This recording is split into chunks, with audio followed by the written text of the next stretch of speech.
Even just me pressing my, I looks like I got dookie on my index, but that's actually chocolate, I hope.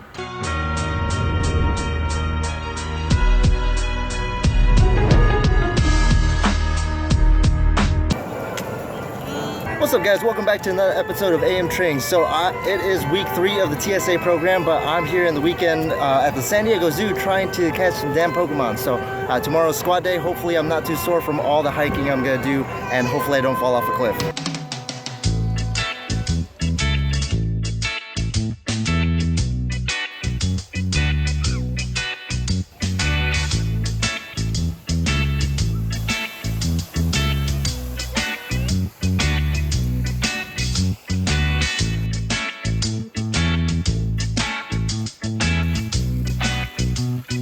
Look how beautiful it is here, but who cares, there's a Charmander nearby.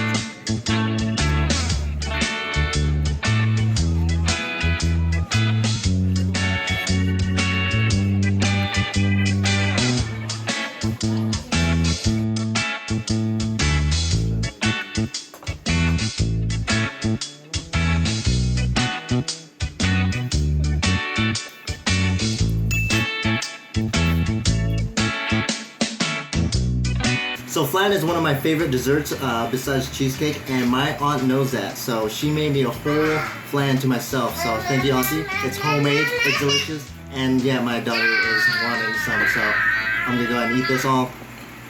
Let's train. Let's train? I'll probably cut that out. That's stupid.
Alright, so it's been an interesting week because I failed the bench press, and that was totally my fault. I did a noob status move, and I entered my training maxes as touch and go. So I did a 315 for a double touch and go, but I am training pauses right now, and I didn't put the pauses in, so I failed to realize that. So don't make my mistake. That was dumb. But so I really don't know where to go on from here, because on the TSA program, there's a little tab that says frequently asked questions, but there's nothing on there about failing, and I guess I'm the only one that fails. So that's kind of a little depressing, but I'm gonna go ahead and kind of do some research and see what maybe Bryce Lewis suggests. But most likely I'm just gonna have to lower down the maxes, of course, and just continue on from here. So with that being said, it is still an interesting week because my thumb is still numb. So what happened is, it's been 48 hours since I pulled hook grip on the deadlift, and you know, pain was real, definitely hurt, but afterwards, through whole training after deadlifts, my thumb was numb, and it totally is still numb. So I actually asked my coworkers, who are all physical therapists, and they said stop pulling hook grip. Yeah, I can do that, but that sucks. I want to continue to keep making progress. So they basically said that for nerve damage, it's really about the the amount of pressure you put on the nerve and the duration, so that can lead to long-term damage. So I was like, let me get a second opinion. So what I went ahead and did was, I went to the occupational therapy department, and I asked them. So they deal with a lot of people that have hand injuries, so that's perfect. So I went over to them, and the guy the occupational therapist told me that I pretty much just crushed the crap out of my nerve, and it'll be okay in 2 to 3 weeks. And I said, but can I train though? And he said, yeah, you can go ahead and keep doing hook grip. You don't really need your senses.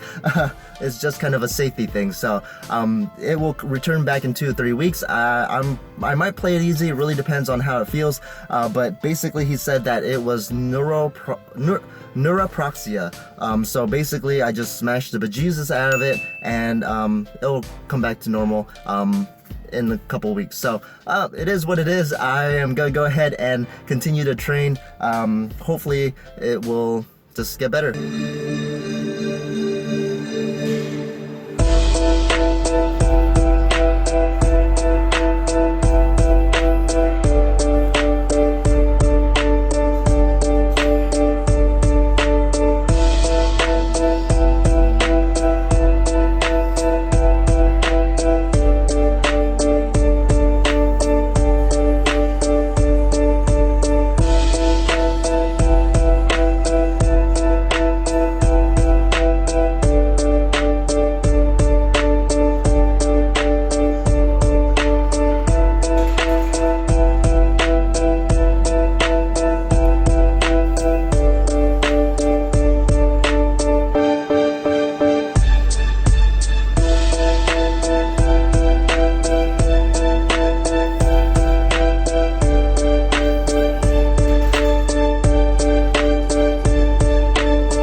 Alright, so I'm gonna do this commentary with my sunglasses on for 2 reasons. Because one, it is freaking hot here in San Diego. It's almost like 100+ degrees. I'm pretty sure it is over 100 degrees.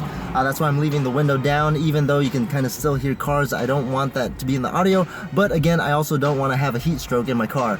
And then 2, let's see, I want to make sure that I am a legit YouTuber and vlog with sunglasses on. I feel like a lot of people like to vlog with sunglasses on. I feel like it's kind of impersonal. I want you to look into my eyes, but now you can probably even see the reflection of what camera I'm using. Some people don't know that all my videos are shot with my phone, my camera phone. Cars, cars, cars, cars, cars, cars, cars, cars. Alright, so to give you a quick update on the last 2 days of training, I went ahead and changed my bench press maxes from 315 touch and go to a 300 pause times 2. So that's gonna fix the numbers, and that's why you know, it'll help me not fail again. So I went ahead and changed it. So today I actually did a 4x4 with 250, so felt pretty good, and it felt like the right amount of you know, RPE. Alright, so let's talk about my injuries. So my thumb, it is still numb. I have a numb thumb, but that's alright. I know that that's part of the process of pulling hook grip, and I mean, today I gave it a break. I did pull mixed grip, but I can still feel it. The reason why I decided not to keep going with hook grip, at least for today, is because even just me pressing I looks like I got dookie on my index, but that's actually chocolate, I hope. I was just eating chocolate. Anyways, when I press my nerve here, I can definitely feel the like little tingles that goes down right to the fingertip. And now my other injury, of course, I talked about this last video, but my neck is getting a whole lot better. As you can see, I'm not so crazy stiff. Giggity. But yeah, I talked about my neck injury in my last video, I believe, and now, as you can see, I can have a little bit more range of motion, doesn't hurt as much, and let's end the video off there. So train hard, train smart. Speaking of Costco, I did have a post-workout of 2 pizzas and a very berry sundae, and as you can see here, it's quite delicious. I know you guys like to watch people eat, so you're welcome. Alright, so I'm gonna hit the gym and try to warm up as best as I could so this stiff neck does not affect me.